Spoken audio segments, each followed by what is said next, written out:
So there's something I haven't really paid attention to a lot, but I think it's more important of a metric than people have really been giving it credit for. And I believe this is what really truly gets Shib pumping again. This is the catalyst that we need. And this is outside of the burn. This is outside of additional utility. And it has to do with holders. Now, right now, what we're experiencing is kind of this Shib shuffle. And I'm not talking about Shib shuffle, the dance, like I'm sure some people have seen on other channels. I'm talking about essentially this shuffle between wallets, this moving to exchanges from exchanges. In fact, over the last 24 hours, we've seen about 3 trillion Shib just essentially shuffled from wallet to wallet to wallet. Again, people moving into exchanges, people moving out of exchanges, people moving from private wallet to private wallet. There's a lot of this going on right now while Shib essentially trades sideways. Now, we are moving slowly up and to the right? Like we've talked about, we've been in an uptrend for quite some time. If you shrink the charts down, you can see what I'm talking about. But it's just this slow moving process right now.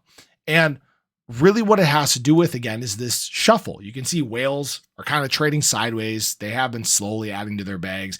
Retail has been slowly adding to their bags as well. The composition by time held has remained very consistent. People have this very long-term mindset when it comes to Shib. Many people, again, that have held Shib for a long time, they're kind of standing pat right now. We saw that from the metrics the other day, where a huge portion of Shiba Inu transactions are done by people that are entering Shib for the first time. And that kind of made me dive a little further into this. When we think back to the last bull market cycle, what happened late in the market that really got Shib going? What got Doge going? What got some of these coins pumping at these insane rates?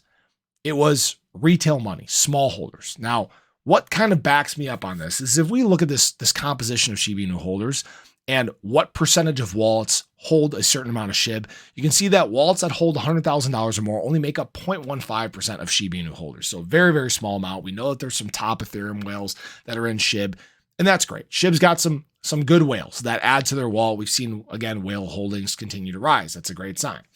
Now, 6.38% of holders hold between $1,000 to $100,000. All right.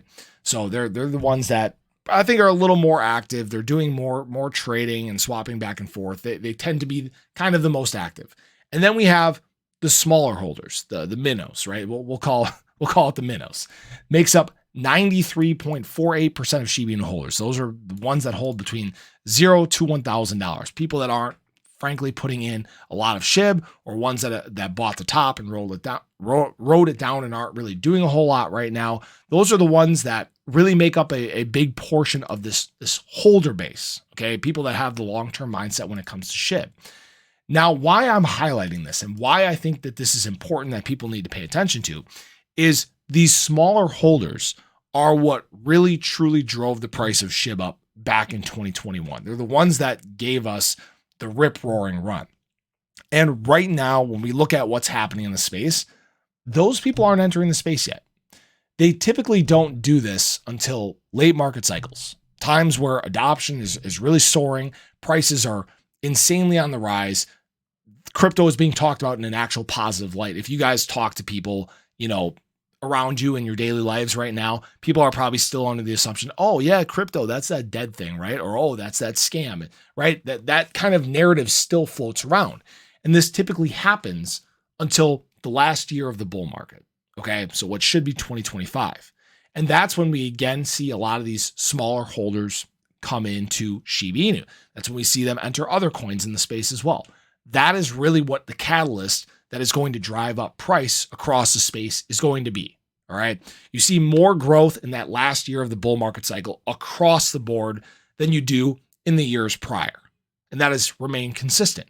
Now, again, I've said the positive thing when it comes to Shiba Inu is the fact that we have still been gaining holders. There's still been active development. The community has been strong. We have not taken steps backwards during this time.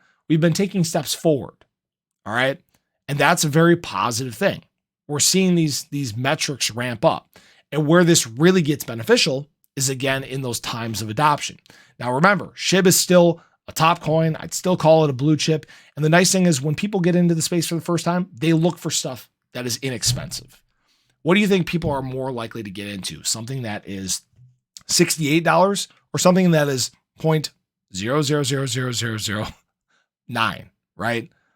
That's kind of the point. It is the adoption coin. It is the coin of the people.